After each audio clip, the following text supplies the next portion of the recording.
উত্তর বঙ্গোপসাগরে সৃষ্টি হওয়া লঘুচাপের প্রভাবে দেশের দক্ষিণ ও দক্ষিণ পূর্বাঞ্চলের উপর দিয়ে বয়ে যেতে পারে ঝড়ো হাওয়া। বরিশাল, পটুয়াখালী, নোয়াখালী, কুমিল্লা ও চট্টগ্রাম অঞ্চলের নদীবন্দরগুলোকে ১ নম্বর সতর্ক সংকেত দেখাতে বলা হয়েছে। সেই সঙ্গে আগামী ৫ দিন দেশের বিভিন্ন স্থানে বৃষ্টিপাত অব্যাহত থাকার পূর্বাভাস দিয়েছে আবহাওয়া অধিদপ্তর।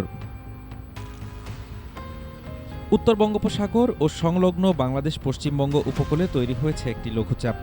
আবহাওয়া দপ্তর জানিয়েছে, এটি আরও ঘনীভূত ও শক্তিশালী হতে পারে। এর প্রভাবে দেশের অভ্যন্তরীণ নদীবন্দর এবং উপকূলীয় এলাকায় অস্থির হয়ে উঠেছে আবহাওয়া।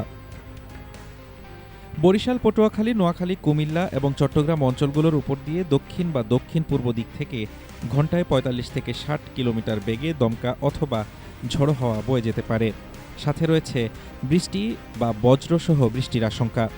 পরিস্থিতি বিবেচনায় এসব এলাকার নদীবন্দরগুলোকে ১ নম্বর সতর্ক সংকেত দেখাতে বলা হয়েছে।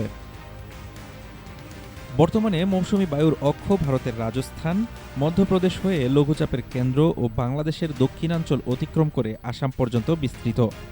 মৌসুমী বায়ু দেশের উপর মোটামুটি সক্রিয় এবং উত্তর বঙ্গোপসাগরে প্রবল অবস্থায় থাকায় এই বৃষ্টিপাত।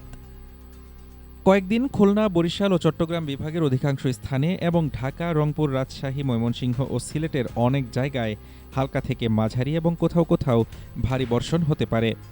বৃষ্টির প্রভাবে আগামী ২-৩ দিনে সারা দেশে দিন ও রাতের তাপমাত্রা ১ থেকে ২ ডিগ্রি সেলসিয়াস পর্যন্ত কমতে পারে।